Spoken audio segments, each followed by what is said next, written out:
Prusia a través de la unidad alemana para convertirse en una potencia industrial como lo fue en el siglo XX, al punto de desafiar a Inglaterra en la Primera Guerra Mundial. Ese fenómeno se da después de Marx, entonces Marx no tiene tiempo de verlo. Marx lo único que ve es esta lucha entre las aristocracias retrógradas, las aristocracias modernizantes, el proletariado, el bonapartismo y el lumpenproletariado que él describe también en el 18 Brumario de Luis Bonaparte. Eso es lo que él ve.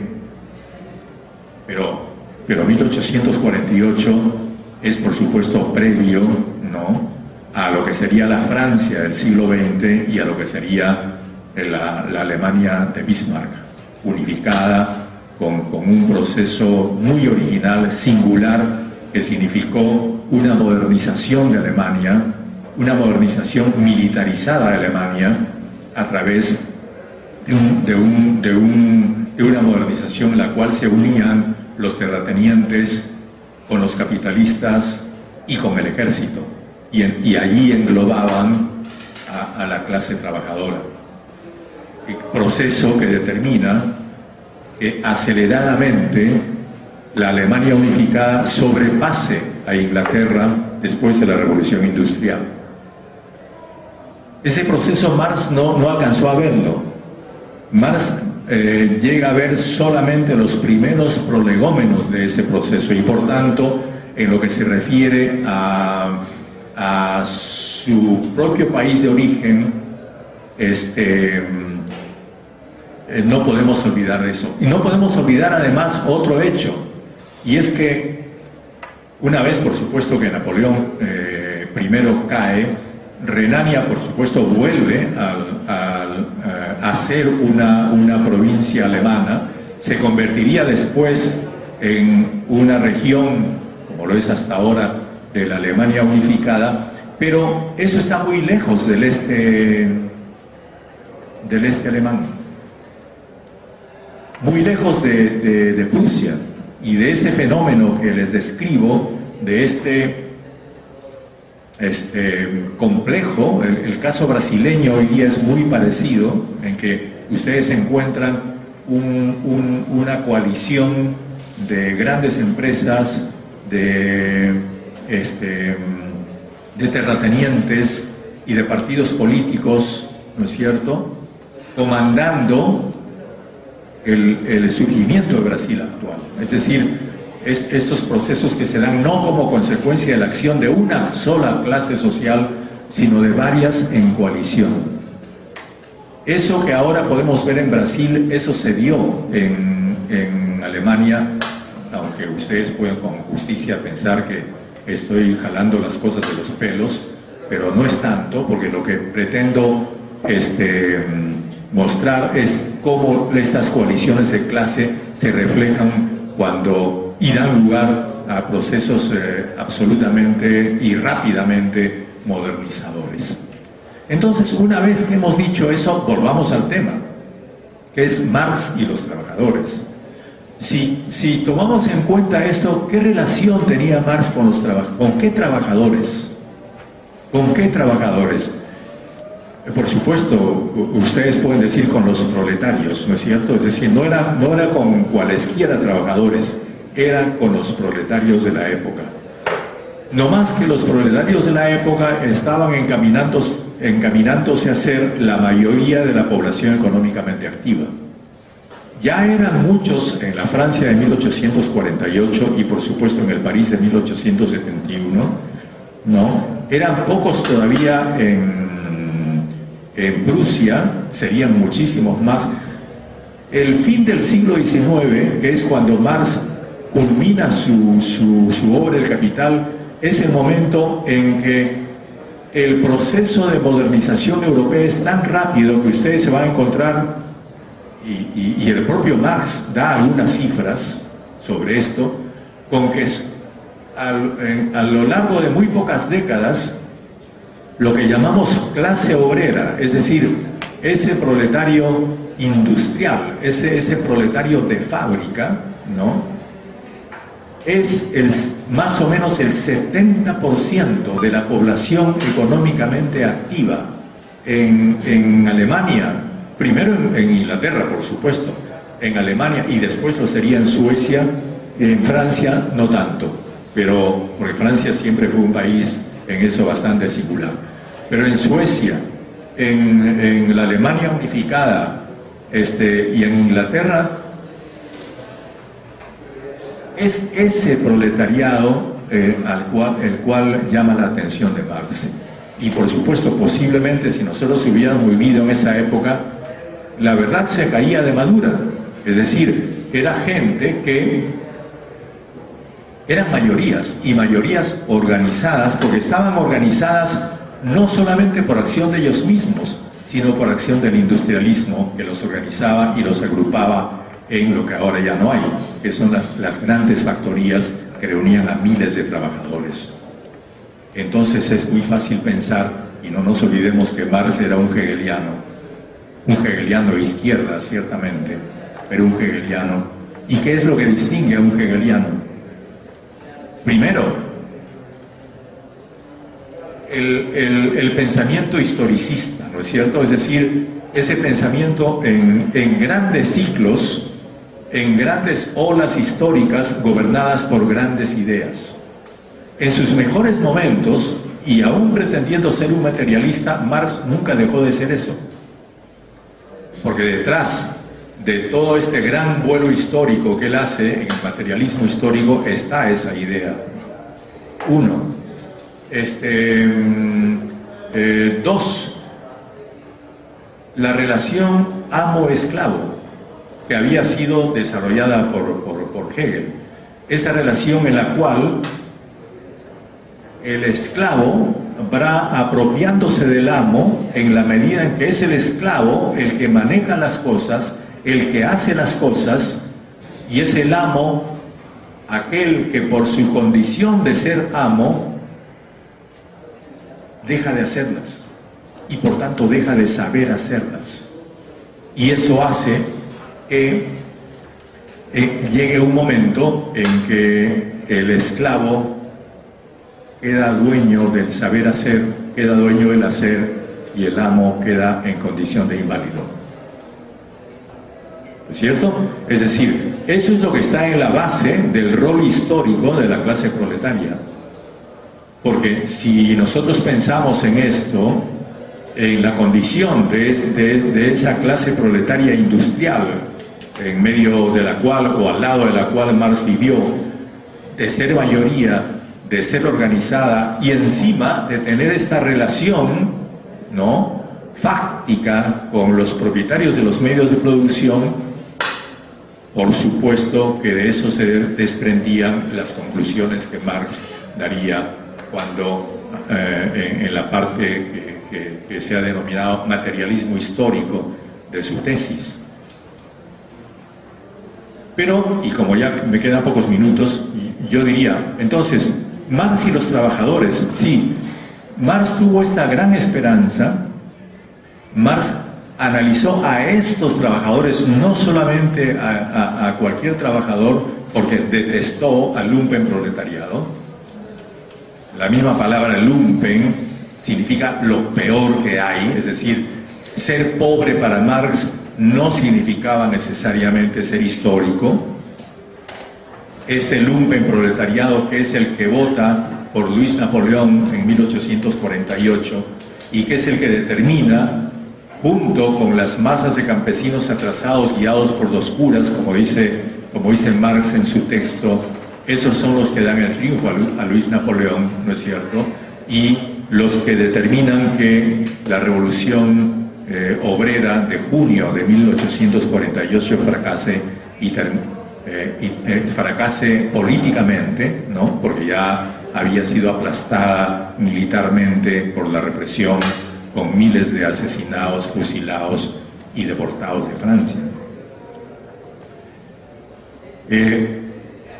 Pero ese es un espacio y un tiempo que no es el nuestro, y aquí es donde está el asunto. Yo digo, cuando hablamos sobre Marx, este hombre tan extraordinario y tan vigente, la vigencia de él no puede llevarnos a ignorar las limitaciones de su espacio y de su tiempo. Entonces, la vigencia de él, ¿cuál es?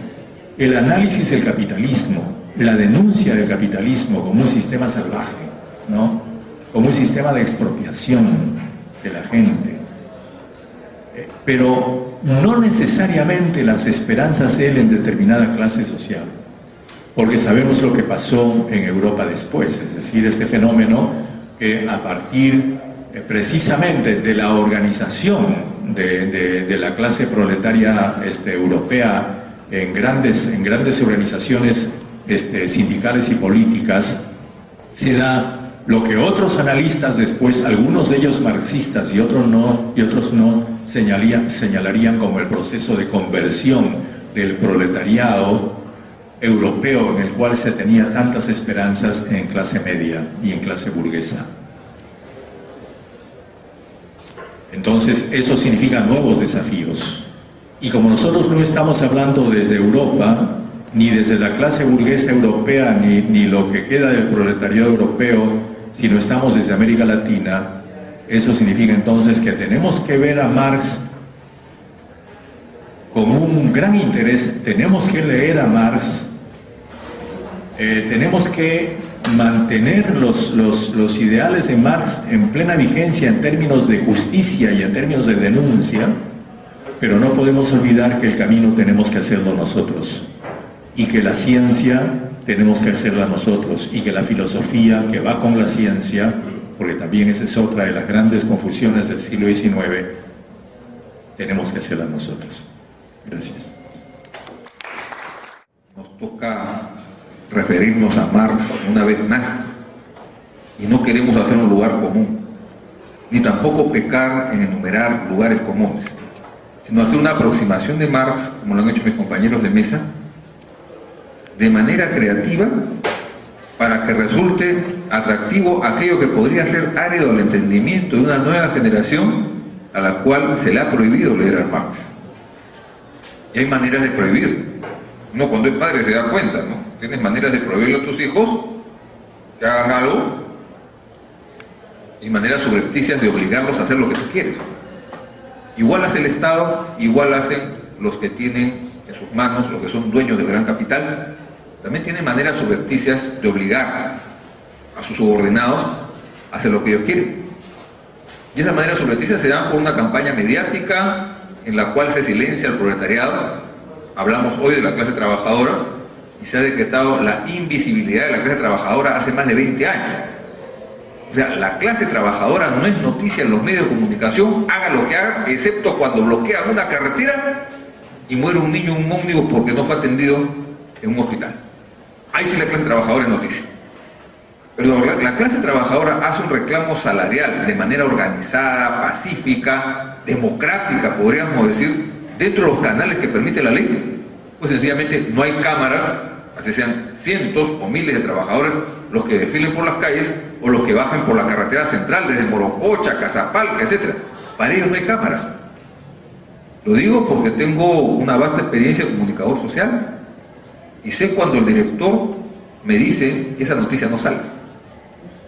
Sé cuando el director me dice está bien tu noticia, bien campeón, pero no hay página para esa noticia. Hay página para ellos y ellas, para el jet set de la clase dominante, en la cual vamos a ver quién se casó con quién es el amante de quién, para eso sí hay página.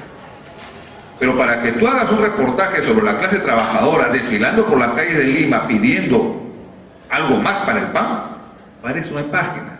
Y tampoco hay minutos de televisión. También he trabajado en televisión, también he tenido que padecer la censura de los medios de comunicación que dicen que viven en libertad de expresión. Eso es mentira.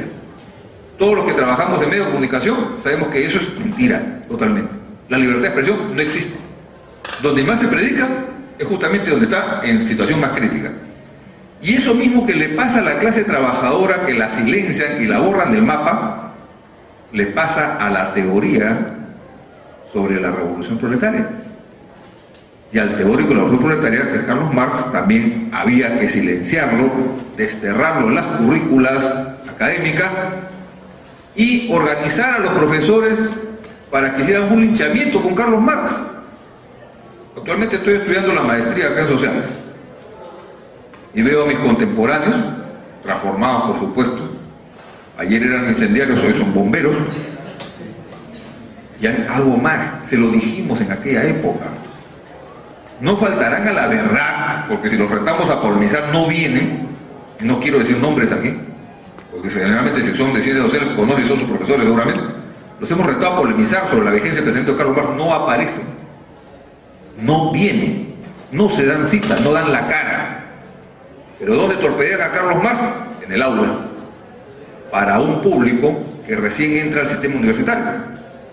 Entonces hay que satanizar a Marx, hay que desacralizar a Marx, hay que desmitificar a Marx y decir totalmente mentiras e infundios sobre la teoría de Marx, que es una manera de decirte no lo leas porque está obsoleto.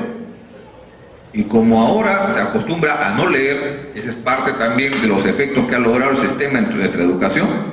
Imagínense ustedes, se han reducido a 5 horas diarias de clase en las unidades escolares, en los colegios estatales. ¿Cómo me las arreglo para enseñar cosas que sean trascendentes, fundamentales para mis alumnos?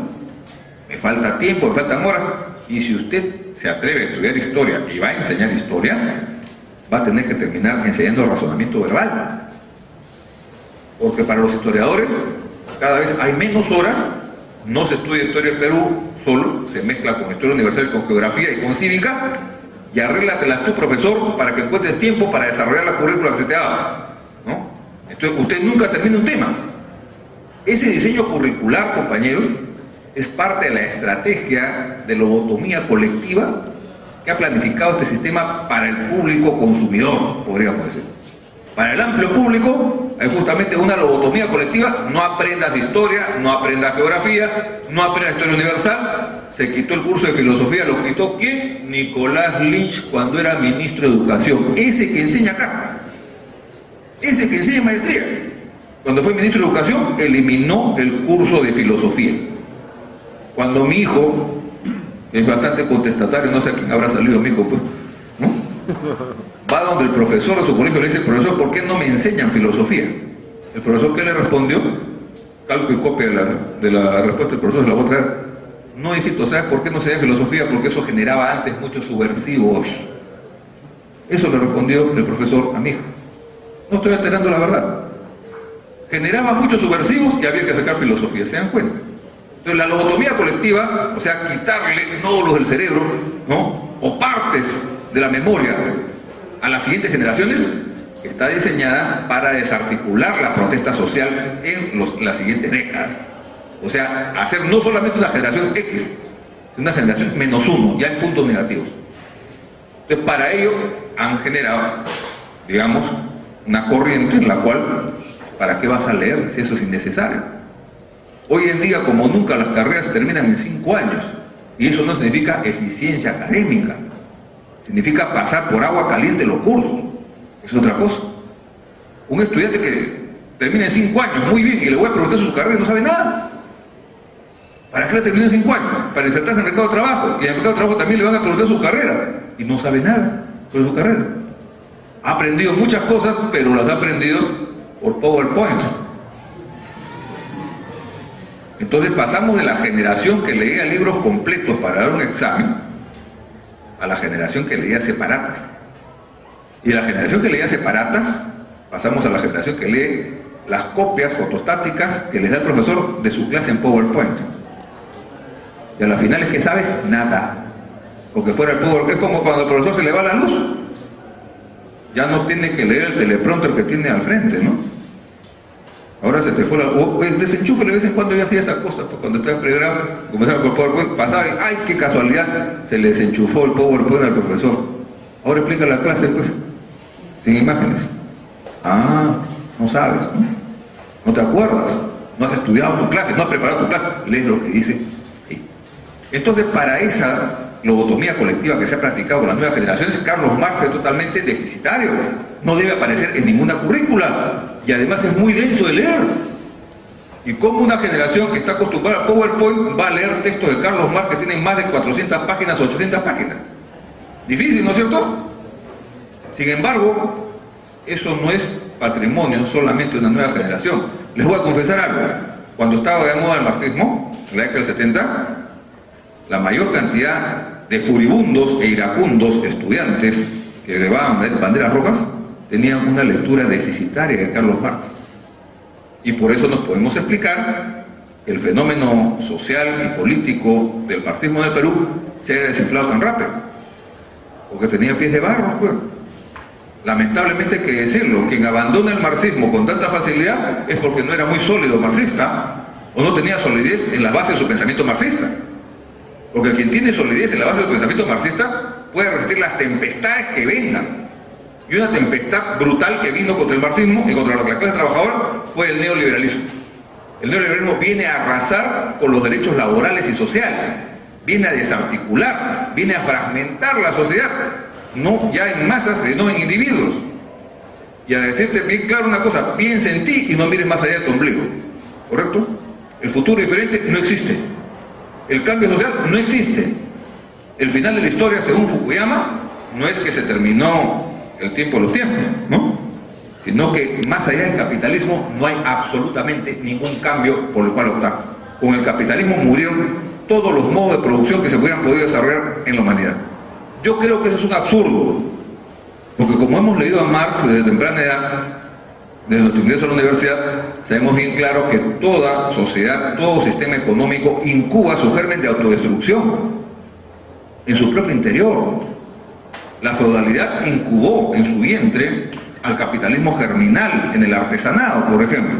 En las aldeas llamadas burgos nacieron esos que se llaman burgueses.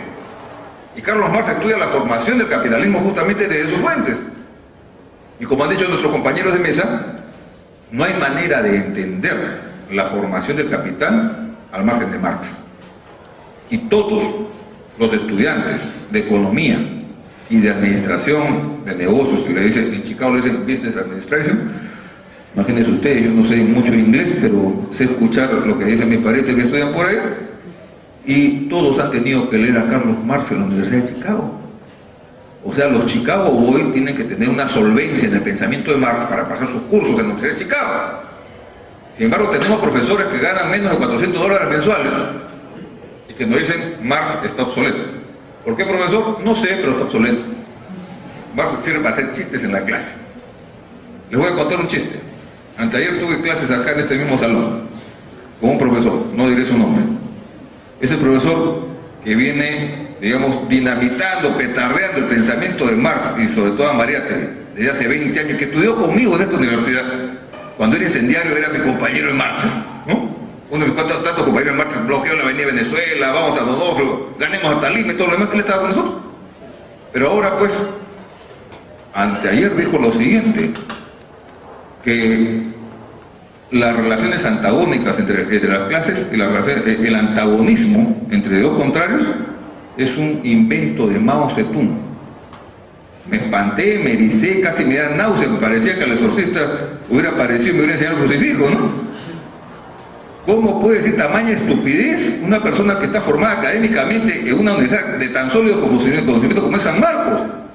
El antagonismo, la contradicción que lo descubre Hegel para planteárselo en resolución de problemas ideológicos más allá de la materia, o sea, metafísicos. Y este señor viene a decir que el antagonismo y la contradicción es un problema de Mao.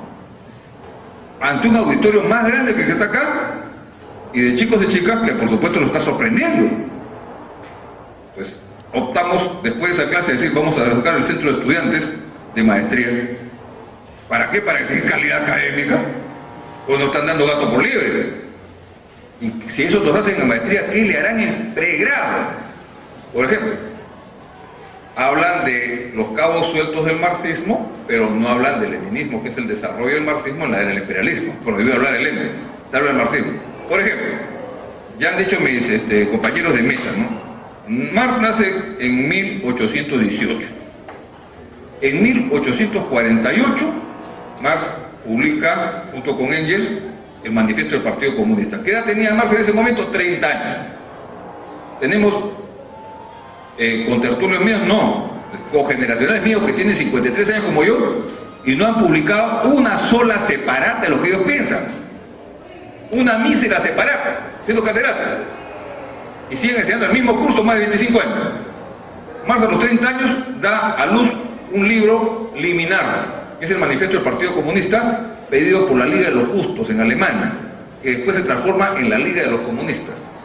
Ya se usaba el término comunista por una historia evolutiva del término que hace Federico Engels en uno de los acápites preliminares del manifiesto del Partido Comunista, que lo pueden leer ustedes.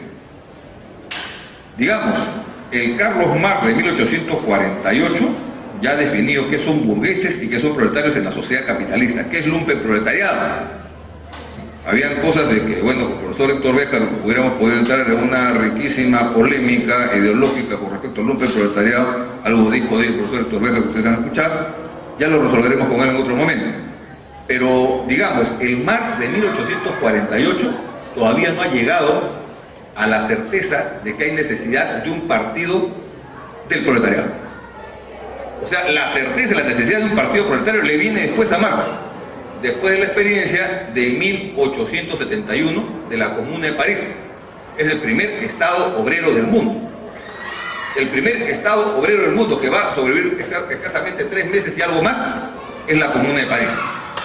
¿Cuánto le ha costado a los dueños del poder en Europa para disolver a sangre y fuego esa primera experiencia de Estado, pero que a su vez era la negación de todo tipo de Estado?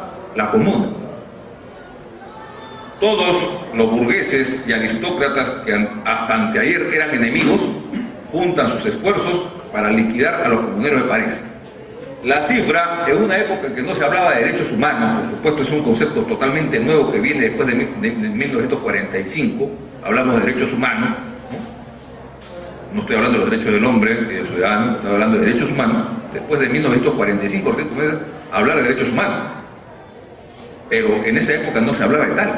Sin embargo, la cifra calculada por los observadores de diferentes tendencias ideológicas es que costó más de 30.000 muertos en las calles de París y ciudades aledañas para disolver la experiencia de la Comuna como primer Estado proletario.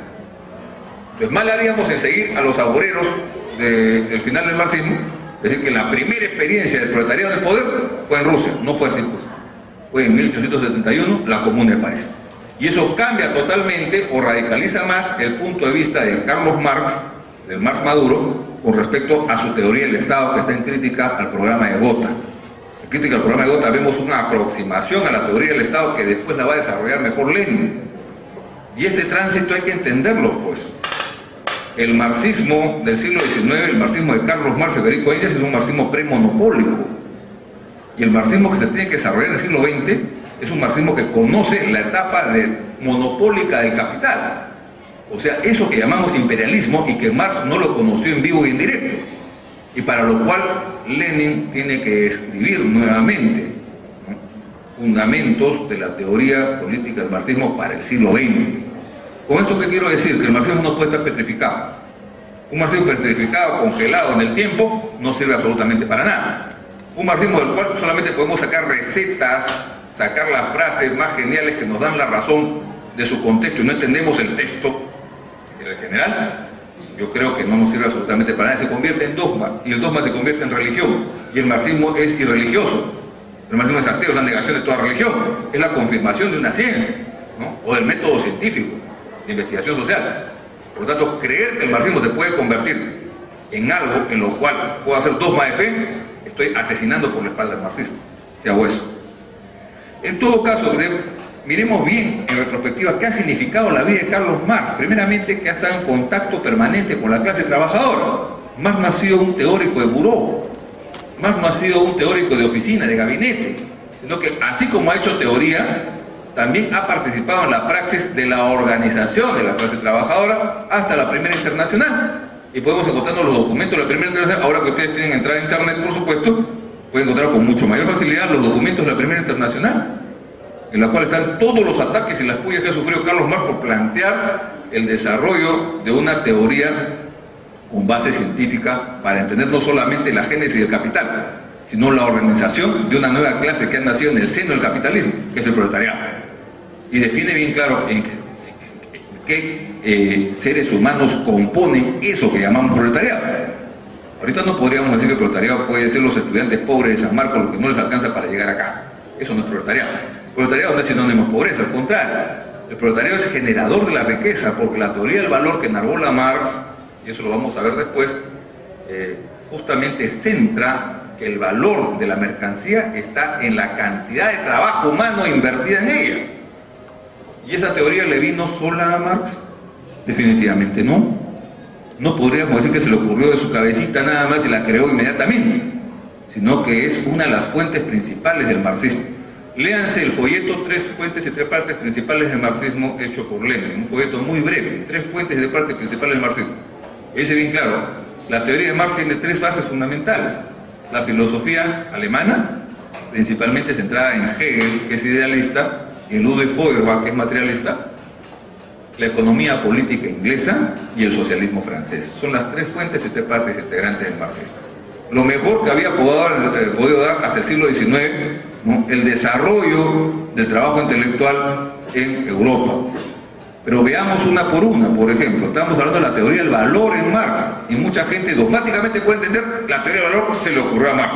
No, Marx lo que hace es desarrollar la teoría del valor donde la dejaron Adam Smith y David Ricardo, que son los patriarcas del liberalismo económico que hoy conocemos. Adam Smith tiene tantas similitudes con la teoría del valor de Marx, Marx es posterior por supuesto, que va a extrañar a muchos leer. ¿Qué pasaba? Que en nuestra época, cuando adorábamos los retratos, éramos iconógrafos, podríamos decir, o iconófilos, ¿no? Ahí está el retrato de Mao, está el retrato de Lenin, qué bien me siento yo, me he visto de rojo de repente, ¿no? O de verde olivo, y juego a ser guerrillero en la universidad. Pero eso no se llamaba ser revolucionario, se llamaba estar por la moda, ser posero. Y los poseros no entendían un apio de la teoría de Carlos Marx, subrayaban, no existía todavía este aparatito que tenemos como resaltador de textos, existía el lapicito, subrayaban la frase que les daba la razón a cada uno en la polémica. Pero no se hacía ciencia. Eso es lo que nos estorbaba mucho de esa generación de optimistas. Como ya se iba a caer el capitalismo inevitablemente, dicho sea de paso, eso hay que estudiarlo mejor, por decirlo de una manera elegante, ¿no? Si iba a caer el capitalismo, ya era necesario pues estudiar, ya hay que ponerse al lado de la revolución y marchar todos en torno a la idea revolucionaria, y entonces quedó con el estudio, lo postergó.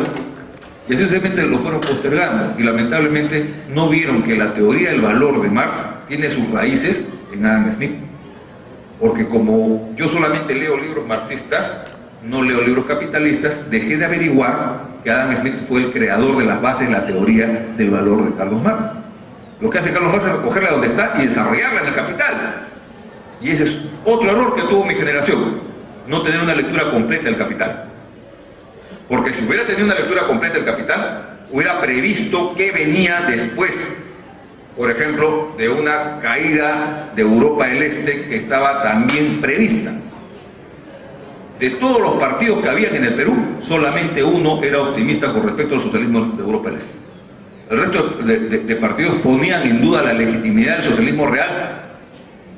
Habían maoístas, trotskistas, guevaristas, filo-vietnamitas, ¿no? Pero prosoviéticos había solamente un solo partido, nada más. O sea que cuando se cae el muro de Berlín, yo no entiendo cómo a personas que han estado en contra de ese socialismo se les cae la teoría. Yo creo que es un problema de oportunismo. O sea, no terminó de estar de moda el marxismo. Me busco empleo por otra parte, y quienes me contratan como empleado no quieren que yo hable marxismo. Por lo tanto, destierro de mi diccionario el marxismo y me adhiero, paso por el aro del domador de leones, ¿no?, o de cachorros, ¿no?, y ya tengo empleo. ¿Se dan cuenta? Entonces, a eso se debe un poco lo que es deteriorar, pervertir la idea, ¿no? Y la idea hacerla inconsumible. Démonos cuenta entonces cómo Marx comienza el manifiesto del Partido Comunista, el primer capítulo, burgueses y proletarios. La historia de la humanidad es la historia de la lucha de clases. Analicemos esa frase nada más, para no darnos muchas vueltas en este diálogo que tengo con ustedes en este momento.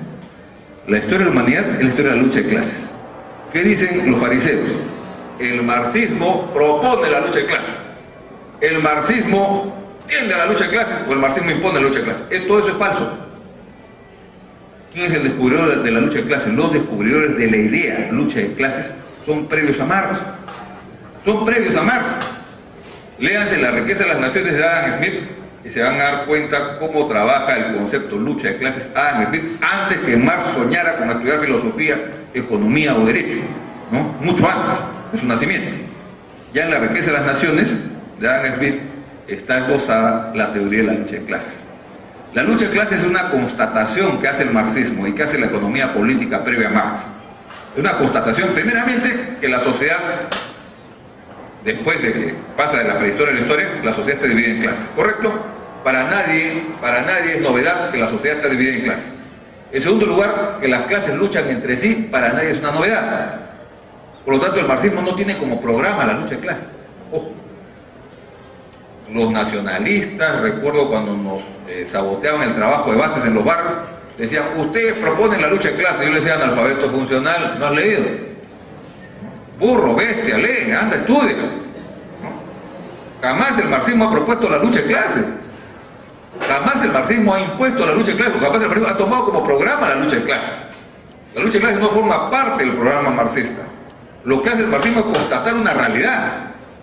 Que así aniquiles a todos los marxistas, de una noche de cuchillos largos aniquilan a todos los marxistas, la lucha de clases continúa. O sea, en otras palabras, los trabajadores que en este momento despliegan una banderola en Puente Piedra de una empresa textil y viene un patrullero, se bajan los policías, le arrebatan la banderola, le quitan los volantes y los conducen a la comandancia. En ese momento la policía está haciendo un acto totalmente ilegal, porque la policía no puede detener a nadie sin mandato judicial o si no está cometiendo flagrante delito. Sin embargo, detuvieron a 6 trabajadores en Puente Piedra hace poco. Les quitaron la banderola, le quitaron los volantes y los encerraron en un calabozo hasta que viniera el fiscal. Por supuesto que se le encomendó a los trabajadores que hicieran su demanda ante ese abuso de autoridad. Pero ¿qué estamos viendo? Estamos viendo solamente una expresión de la lucha de clases. Esa comandancia ha sido sobornada por el dueño de la empresa textil para que le diga a esos mételos presos, quítales todo. ¿Se dan cuenta? Y los policías están actuando como fuerza de choque del empresario, que los ha sobornado, los ha enmantecado, los ha engrasado, podríamos decir, para que detenga a trabajadores arbitrariamente. Eso es expresión de lucha de clases. Si los trabajadores deciden tomar la fábrica, o sea, vamos a hacer un paro, no solamente una huelga de brazos caídos, tomamos la fábrica hasta que no se atiendan nuestros petitorios, es una expresión de la lucha de clases. Pero no es alguien que está recibiendo el mandato, oiga usted, hagan la lucha de clases. Eso no existe en el marxismo. O sea, vamos a acabar de una vez con ese mito burgués, ¿no?, antimarxista, de decir que la lucha de clases es la tarea perniciosa, la receta perniciosa de los rojos marxistas que quieren oponer al pueblo contra el pueblo. Eso es mentira. Están faltando el respeto a la verdad quienes dicen eso. Vamos también a ver una cosa. Carlos Marx y Federico Engels reconocen algo que ya los fisiócratas en economía inglesa lo habían reconocido: la internacionalización de un modo de producción. Por primera vez en la historia se va a dar este fenómeno. Un modo de producción se universaliza y el único modo de producción que se puede universalizar para Carlos Marx es el capitalismo. Y el capitalismo no comienza a globalizarse pues ahora que han aparecido las computadoras, pues. Ese es otro mito de la reacción. El capitalismo comienza a universalizarse y entre comillas a globalizarse. Vamos a utilizar ese eufemismo retórico inventado que se llama globalización, ¿no? Yo prefiero llamar internacionalización del capital y posteriormente llamar evolución del capitalismo a su etapa monopolista, que es el imperialismo. Entonces hay una mundialización del capitalismo, de tal manera que ninguna frontera escapa a la influencia del crecimiento del gran capital, que integra a todos los países en una economía mundial. Ese fenómeno es típico del capitalismo y así lo expresa Marx en el manifiesto del Partido Comunista de 1848. O sea, el Marx de 30 años está reconociendo que hay un modo de producción que ha aparecido con la sociedad industrial, ¿no?, con la revolución industrial. Y ese modo de producción va a integrar a todas las naciones en un orden único mundial. Marx en 1848 lo dice. Entonces podemos decir, Marx es un adelantado a eso que llamamos ahora globalización. Y muy sencillo, si llamamos globalización a la integración de la economía mundial de las comunicaciones, léase Julio Verne, ¿no? ¿Cómo se llama ese libro del cual sale en Globo? La Vuelta al Mundo en 80 días. Y La Vuelta al Mundo en 80 días es un cántico laudatorio, es una alabanza hecha novela respecto a la integración del mundo en una sola economía y a la integración de las comunicaciones y a la evolución de las máquinas a vapor y todo lo demás. Julio Verne celebra que hay una economía capitalista en esa novela que ha integrado a todas las naciones del mundo en un solo sistema económico. ¿Correcto? Hasta por esa simple novela nos podemos dar cuenta de que nos están dando gato por liebre ahora, nos están contando la novedad que todo el mundo sabía. El capitalismo nos ha integrado en una economía mundial, ¿correcto? Pero hay otra cosa más que nos duele reconocerla. En este momento los marxistas parece que tuviéramos que ocultarnos para existir. ¿Por qué? Porque la avalancha de crítica artera e ignorante, por supuesto, ha hecho blanco el marxismo donde quiera aparecer. Por ejemplo, hace poco, ustedes saben, ustedes usan el Facebook, yo también lo uso, ¿no? Y propagandizamos esta charla también por Facebook, incluso. Y al propagandizar esta charla me llueve pues en la crítica de un señor Forsyth, ¿no? Forsyth. Y con mucha ira se refiere a mi persona, sin conocerme. He estudiado en la Universidad Católica, también he estudiado en la Universidad Católica, una de mis carreras por él. Pero con mucha ira se refiere a mi persona porque doy charlas de Marx. O sea, el marxismo no debería existir para ellos. El marxismo ya debe declararse liquidado. Y por lo tanto, de una manera arbitraria y totalitaria, quisieran ellos que no se dé ningún auditorio para una charla como esta. ¿A dónde hemos llegado? Hemos llegado ya a la persecución, no de idolatría, sino a la persecución de ideas. Y de ahí terminaremos en la quema de libros seguramente, ¿no? Y quien quema libros después termina quemando autores. Así comenzó la Inquisición. Primero quemaron libros y después comenzaron a quemar a los autores. Y a esta santa Inquisición en la cual se han encomendado los representantes del gran capital en el plano académico, justamente han jurado una persecución, digamos, una tarea sistemática de desmitificar, desacralizar y desterrar el marxismo, no solamente en las aulas, sino en el subconsciente colectivo. ¿Cuál es la finalidad? Tener al proletariado que tenemos sin dirección. Y hablemos de los trabajadores. El proletariado que tenemos en este momento es menor de 24 años. Tenemos proletarios en masa, tenemos muchedumbre de proletarios que tienen 21, 22 años, 19 años, los cuales no conocen ni han conocido en su vida lo que es el más mínimo criterio de organización política o gremial. No conocen ni han conocido en su vida lo que es derecho laboral. No conocen ni han conocido en su vida que la OIT dicta normas a nivel internacional que no se cumplen en el Perú. No conocen estos muchachos que trabajan en las fábricas, ni lo han conocido antes, que por ejemplo la jornada laboral de las 8 horas está en la Constitución. Y trabajan 14 horas, 12 horas por 550 soles mensuales o 650 soles mensuales. Sin seguros, sin estabilidad, sin nada. Entonces, cuando hablamos de los trabajadores, nos piden los saboreros del fin del marxismo, dejen ustedes a la clase trabajadora que se exprese. Ellos sabrán lo que hacen, que ellos descubran el marxismo por sí solos. Perdón, estos señores no han leído el quehacer de Lenin. El marxismo llega a la clase trabajadora no por surgimiento natural de su seno, no por inoculación externa. Llega a la clase trabajadora por elementos avanzados académicos que se acercan a la clase trabajadora y le enseñan, por ejemplo, cosas del marxismo, lo cual no está penado. Le están lavando la cabeza al proletariado. Hace poco me dijeron que yo le lavaba la cabeza a los jóvenes. De repente se pone una peluquería y uso champú antes de cortarse el pelo, les puedo lavar la cabeza. Y gano más plata que siendo profesora, por si acaso. Gano mucho más plata. Me vuelvo peluquero y les lavo la cabeza pero con champú. ¿Se dan cuenta? Pero estos creen que los jóvenes son una masa inerte y depositaria de cualquier idea y que no reaccionan, pues. O sea, viene acá un trafero, ¿no?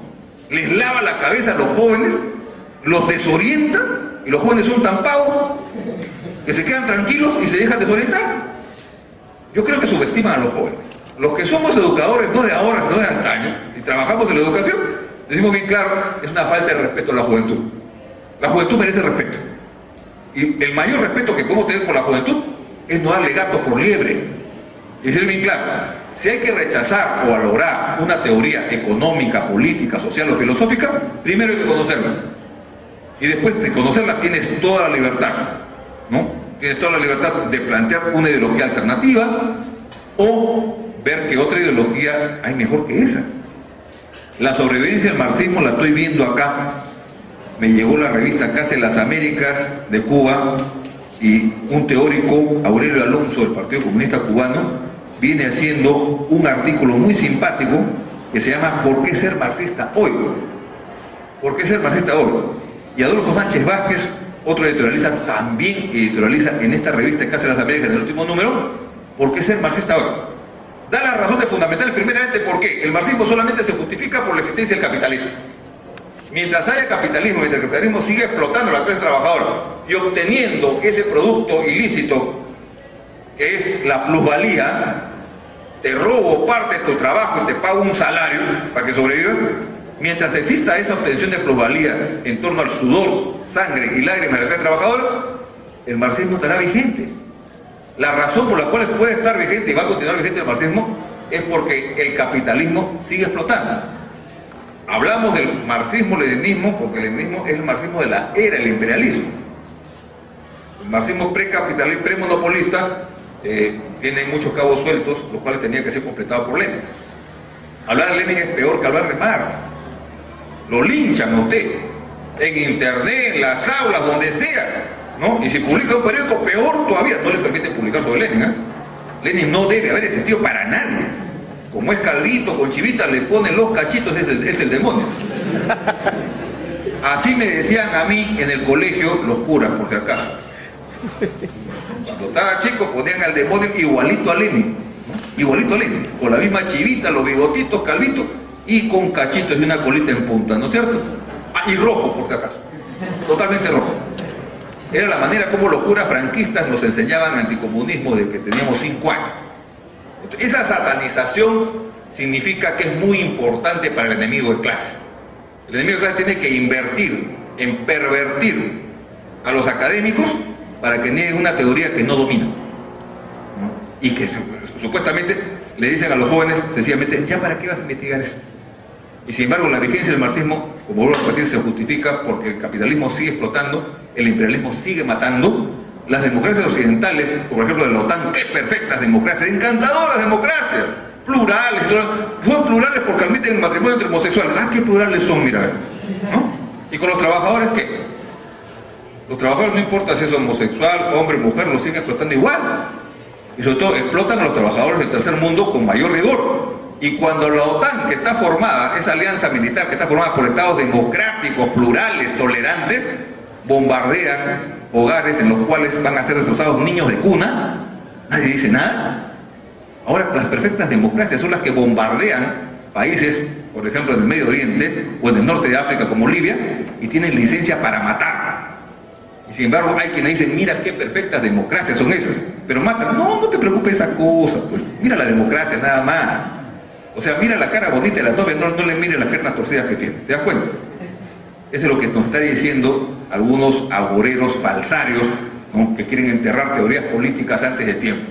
Digo lo siguiente, el marxismo va a sobrevivir en la medida que dé respuestas a la crisis del capitalismo a nivel mundial. Y la sigue dando en este momento. El marxismo, los marxistas de hoy en día, los teóricos marxistas, léanse por ejemplo a Samir Amin. Samir Amin es un marxista egipcio, lo pueden encontrar en internet, ya está mayor, cualquier día nos dan una mala noticia. Chomsky es anarquista, no es marxista, pero también coincide con él. James Petras es un marxista de la era post-muro de Berlín y sigue analizando la crisis, certeramente, la crisis que está viendo el capitalismo y el callejón sin salida al cual se enfrenta la crisis del capitalismo a nivel mundial. No son los países socialistas los que van a acabar con esta humanidad. No son los países socialistas de Europa del Este que cayeron los que se plantearon acabar con la naturaleza y el ecosistema. No son los socialistas ni los marxistas a los cuales van a culparlos, como Nerón culpó a los cristianos de quemar Roma, ¿no? Van a culparnos a nosotros de que por culpa nuestra la humanidad se fue al cacho. Quien está terminando con la humanidad y con las fuentes de vida es la voracidad imperialista y la voracidad capitalista. Y ante eso, ¿qué le oponemos? Le oponemos justamente una teoría revolucionaria, una teoría que le pertenece a la clase trabajadora, porque reivindica a la clase trabajadora. Trabajadores en la ciudad y el campo. Y no necesariamente tenemos que rediseñar el marxismo y decir, ya no le pertenece solamente a la clase trabajadora. Por supuesto, si la clase trabajadora es clase de vanguardia, representa los intereses de todas las clases sociales y de la humanidad. Si podemos hacer una economía que le sirva al hombre, no necesitamos que el hombre esté al servicio de la economía. Estamos por una economía que le sirva al hombre, pero no que el hombre esté al servicio de la economía. Y ahorita dirán, Cuba. De Cuba se dice todo. Cuba, no hay para tomar lonche, pero sí tienen para desayunar y almorzar sin vergüenza, ¿no? Pero no hay para tomar una Coca-Cola, sí, pero tomas otras cosas. Pero Cuba es el primer territorio libre de nutrición infantil. Y eso lo ha hecho la UNICEF, y la UNICEF no está pagada por Fidel Castro, ni por Raúl Castro. ¿Okay? La UNICEF ha declarado que Cuba es el primer territorio libre de nutrición infantil. Y hace mucho tiempo que dijeron que Cuba es el primer territorio libre de América Latina, ¿no?, de analfabetismo. Y que la prioridad número uno en Cuba es la educación. Prioridad número uno en Cuba es la educación. Mientras que acá tenemos un déficit en educación y de financiamiento de la educación, la primera tarea fundamental de la economía cubana es financiar la educación. Porque saben que la educación es el futuro del socialismo cubano, con sus defectos. Admito que hay defectos en todo socialismo. Como decía Marx, la única manera de no equivocarse es no haciendo nada. Y el marxismo, si se ha equivocado en algún momento, ha sido porque ha hecho muchas cosas. Y por donde ha pasado la revolución socialista, ha dejado educación, salud, estabilidad laboral. Ha dejado cosas que se han transformado. En Rusia nadie quiere regresar al imperio de los zares. Pregunten ustedes, vean las estadísticas, vean la última encuesta en Rusia, ¿no?, cómo valora Lenin. El 54% de encuestados dicen que sin Lenin no se hubiera podido evolucionar Rusia a lo que es hoy. 54% de encuestados, ¿no? Entonces, para eso tenemos que decir lo siguiente: el proletariado necesita una teoría política, una teoría filosófica, una teoría en economía también, y esa la tiene Carlos Marx, pero ese legado necesariamente tiene que ir evolucionando para responder a los desafíos de los tiempos.